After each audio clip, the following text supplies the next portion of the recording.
Elathur train തീവയ്പ്, തൃശൂരിൽ T വിനോദിന്റെ കൊലപാതകം, ഒടുവിലിത ഗുരുവായൂർ മധുര പാസഞ്ചറിൽ യാത്രക്കാരന് പാമ്പുകടിയേറ്റു. എന്താണ് നമ്മുടെ റെയിൽവേ ഇങ്ങനെ? ട്രെയിൻ യാത്ര, അതിലെ അരക്ഷിതാവസ്ഥ തുടർക്കഥയാകുമ്പോൾ സുരക്ഷ ഉറപ്പാക്കാൻ കഴിയുന്നില്ലേ? ട്രെയിനിലെ വൃത്തിഹീനമായ സാഹചര്യങ്ങൾക്ക് കാരണക്കാർ യാത്രക്കാരായ നമ്മൾ ഓരോരുത്തരുമാണ്.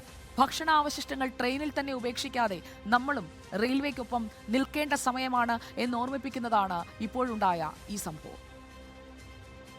ട്രെയിനിലെ വൃത്തിയില്ലായ്മ ചൂണ്ടിക്കാട്ടിയാണ് റെയിൽവേ പാസഞ്ചേഴ്സ് അസോസിയേഷൻ യാത്രക്കാരുടെ സുരക്ഷയിൽ ആശങ്ക അറിയിക്കുന്നത്. യാത്രക്കാർ ദീർഘദൂര ട്രെയിനുകളിൽ വളരെ ഭയത്തോടു കൂടിയാണ് യാത്ര ചെയ്യുന്നത്. പ്രധാനപ്പെട്ട ട്രെയിനുകളിൽ, ദീർഘദൂര ട്രെയിനുകളിലൊക്കെ തന്നെ കമ്പാർട്ട്മെൻറ്റുകൾ വൃത്തിയാക്കാതെയും പാൻട്രി അടക്കമുള്ള സ്ഥലങ്ങൾ വൃത്തിഹീനമായി കിടക്കാൻ. അതേസമയം ട്രെയിനിലെ ശുചീകരണ പ്രവർത്തനങ്ങൾ കൃത്യമായി തന്നെ നടക്കുന്നുണ്ടെന്നാണ് റെയിൽവേ അധികൃതരുടെ വിശദീകരണം. പ്രൈമറി, സെക്കൻഡറി മെയിൻ്റനൻസ് സ്ലോട്ടുകളാക്കി 2 ഘട്ടങ്ങളിലായാണ് ശുചീകരണ പ്രവർത്തനങ്ങൾ നടക്കുക.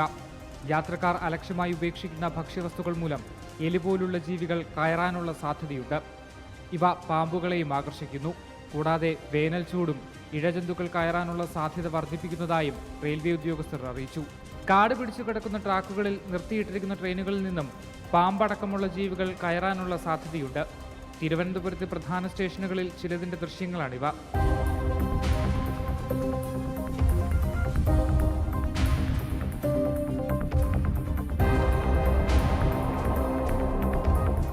യാത്രക്കാരും റെയിൽവേ അധികൃതരും ഒന്നിച്ചു പരിശ്രമിച്ചാൽ മാത്രമേ സുരക്ഷിത ട്രെയിൻ യാത്ര സാധ്യമാവുകയുള്ളൂ. റിപ്പോർട്ടർ, തിരുവനന്തപുരം.